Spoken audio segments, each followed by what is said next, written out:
ప్రకాశం జిల్లా దర్శి నియోజకవర్గం బొడ్డపాడులో వైకాపా మూక దాడిలో ఈటీవీ రిపోర్టర్ వీరనారాయణ గాయపడ్డారు. మరింత సమాచారం మా ప్రతినిధి రవికృష్ణ అడిగి తెలుసుకున్నారు. రవికృష్ణ, ఈటీవీ రిపోర్టర్ పై దాడి కారణాలేంటి?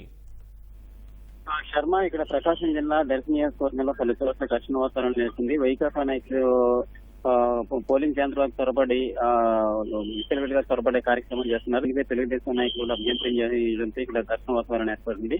ఈ నేపథ్యంలో ఈ బొట్టపాడు గ్రామంలో కూడా ఇదే పరిస్థితి ఏర్పడింది. ముందుగా ఈ లోపల పోలింగ్ బూత్ లోపల వైకాపా తెలుగుదేశం నాయకులు తెలుగుదేశం ఏజెంట్ల మధ్య వివాదం ఏర్పడింది. ఆ వివాదం గొడవగా మారి ఒకరిపై ఒకరు కుర్చీలతో దాడి చేసుకునే పరిస్థితి ఏర్పడింది. అప్పటికి పోలింగ్ నిలిపివేశారు, అధికారులు పోలింగ్ నిలిపివేశారు. ఈ నేపథ్యంలో ఈ విషయం తెలుసుకున్న బయట తెలుగుదేశం నాయకులు వచ్చి సమస్యను తెలుసుకునే ప్రయత్నం చేస్తుండగా వైకాపా నాయకులు కూడా వచ్చి దాడికి వచ్చి గొడవలు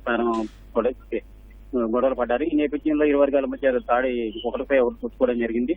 ఈ సంఘటన చిత్రీకరిస్తున్న సమీపంలో ఉన్న ఈటీవీ ప్రతినిధి వీరనారాయణ కూడా అక్కడ చేరుకుని ఈ సంఘటనకు సంబంధించిన దృశ్యాలను చిత్రీకరించే ప్రయత్నం చేస్తున్నారు. దీనిపై వైకాపా నాయకులు పరిశీలించి ఈటీవీ లోగోతో ఉన్న కెమెరాను గుర్తించి వాళ్ళ ఆ కెమెరాతో పాటు తన దగ్గర ఉన్న సెల్ ఫోన్ కూడా లాక్కోవడం జరిగింది. లాక్కొని నేలకెత్తి కొట్టేశారు.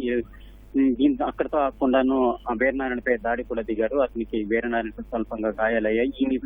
ఈ విషయం తెలుసుకున్న అక్కడ తెలుగుదేశం అభ్యర్థి కొట్టిపాటి లక్ష్మి, అదేవిధంగా ఆర్ఓ, డిఎస్పీలు అక్కడ సంఘటన స్థలానికి చేరుకున్నారు. ప్రస్తుతానికైతే అక్కడ ఇరు వర్గాల్ని చెదరగొట్టడం జరిగింది. కానీ పోలింగ్ అయితే ఇప్పుడు ప్రస్తుతానికి నిలిపివేయడం జరిగింది.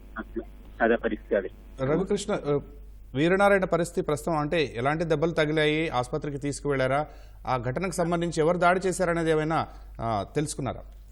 అంటే అక్కడ శర్మ, వైకాపా నాయకులే దాడి చేయడం జరిగింది. అంటే మనుషులైతే గుర్తించడం లేదు.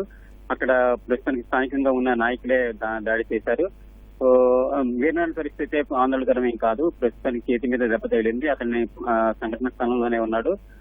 హాస్పిటల్కి వెళ్లే ప్రయత్నాలు అయితే చేసుకుంటున్నాడు. ప్రస్తుతానికి స్థానికంగా ఎలక్షన్ కమిషన్ ఎలాంటి చర్యలకు ఉపక్రమిస్తోంది వారికి తెలుసా?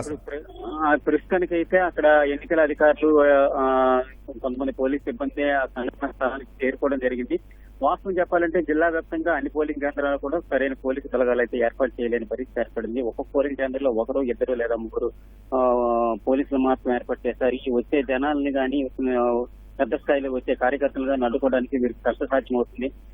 ప్రధానంగా వైకాపా నాయకులు లేదా అభ్యర్థులతో ఒకరు ఇద్దరు రావాల్సిన పరిస్థితి వాళ్ళతో పాటు గుంపుల 10-20 సంఖ్యలో పోలింగ్ కేంద్రాలకి అభ్యర్థులతో పాటు రావడం, పోలింగ్ కేంద్రాలకు చొరపడం జరుగుతుంది. ఈ ఇంత పెద్ద సంఖ్యలో వస్తుండడంతో పోలీసులు వారిని అడ్డుకోలేని పరిస్థితి ఏర్పడింది. ఎక్కడ కూడా పూర్తి స్థాయిలో పోలీసు బలగాలు అయితే చేయలేదు. ఇది ఒక రకంగా ఈ జిల్లాలో ఈ సమస్య అయితే ఉంది. అది ఇక్కడ తాజా పరిస్థితి. శర్మ, ధన్యవాదాలు రవికృష్ణ. పోలీసులు ఏం చేస్తున్నారు?